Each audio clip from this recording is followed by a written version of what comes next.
I'm Councilmember Jose Huizar. This is the Energy and Environment Committee. I'm joined by Councilmember Paul Koretz. We will have a very quick meeting today. Item number 1 will be continued to the next regularly scheduled Energy and Environment Committee. And if we could go to item number 2, please. Item number 2 relates to DWP report and resolution relative to authorizing execution of a large generator interconnection agreement for the Perrin Ranch Wind Project. Okay. Welcome. Good afternoon. Randy Howard, Director of Power System Planning and Development for DWP. What we have before you is a request to approve an interconnection agreement on a wind project that would connect into a transmission system in Arizona in which we actually have no ownership interest, but it's part of a larger interconnected system that we do have a joint interest in. So as a requirement, again, there's no cost to DWP, and we are not taking power, but because it's a joint, larger interconnected system, we need to sign off and approve the interconnection agreement.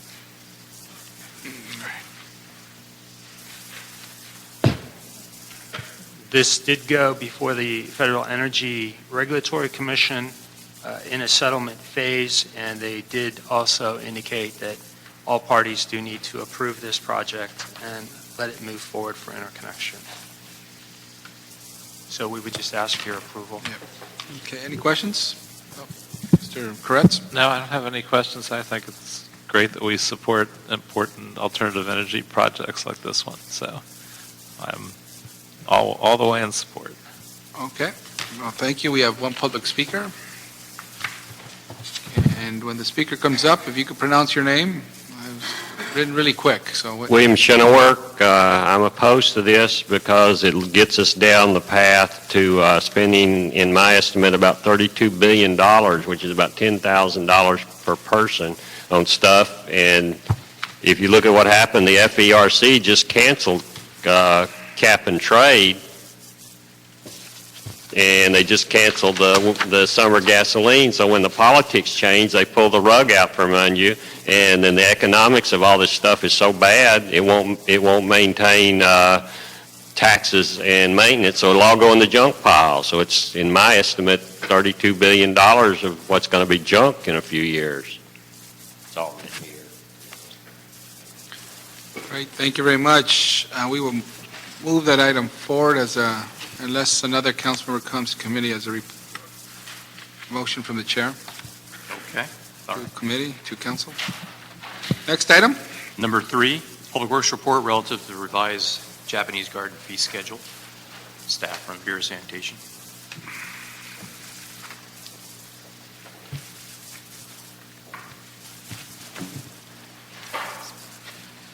Good afternoon, Gene Green, Director of the Japanese Garden. Hello, welcome. Arthur Hirschberg, Chair of the Mayor's Advisory Committee at the Japanese Garden. So, rather quickly, we understand this item. Do you want to give a quick presentation on what this is? Sure. We have a magnificent garden here in Los Angeles, not known by a lot of people, but 300 public Japanese gardens in the Western Hemisphere.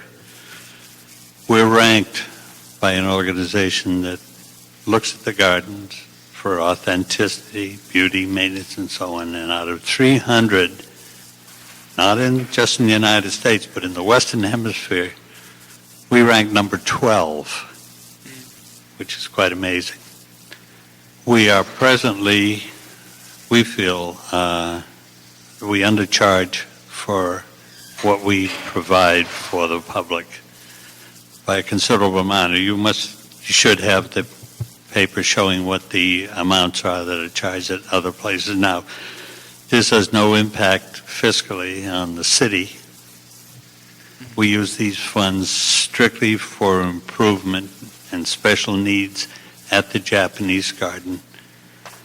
A couple of things are an example. We have a our own greenhouse because it's very difficult to buy authentic Japanese goods and plants because there are a lot of Japanese gardens around. So we now grow our own. That was built with funds from the advisory board.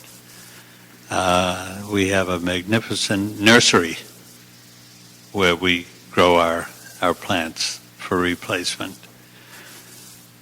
We're hoping to break ground in December for a multi-purpose building which will be used jointly by Tillman, Department of Sanitation, and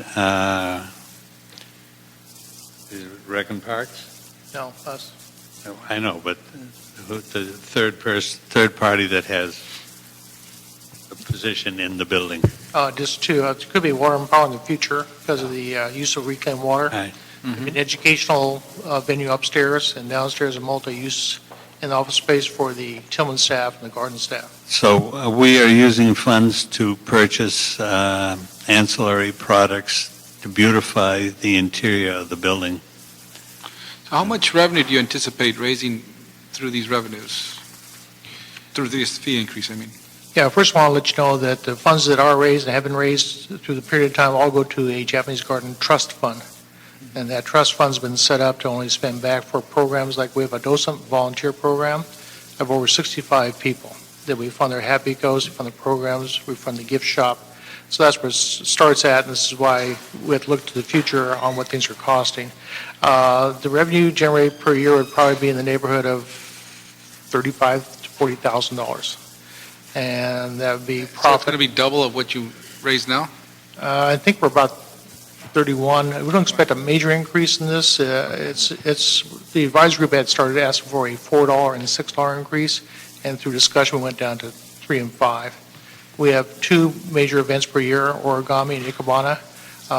Those are separate than these here, so I would say that it may double. I would say I don't see it over the history of the garden. I've been there. It might go up about $15,000 a year because it's seasonal. In the wintertime, everybody stays low, and in summertime and springtime, when they're out of school, they all come back in for the tours. All school tours, all adult organizational tours are free. So it's not like we're making money off everything. Anything that has to do with education, either way, adults with children are always brought there for at no cost.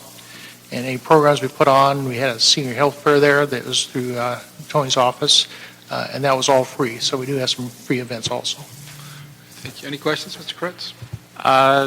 I generally think it's a good thing to increase it to a reasonable level and bring in some more revenue to maintain it. My only concern would be about the $2,000 fee for filming, because we're trying to generate filming wherever we can. What's the filming policy now? When the new mayor took office, we used to make $300 a day, and he didn't realize we existed, and so anything in sanitation was wiped out to zero.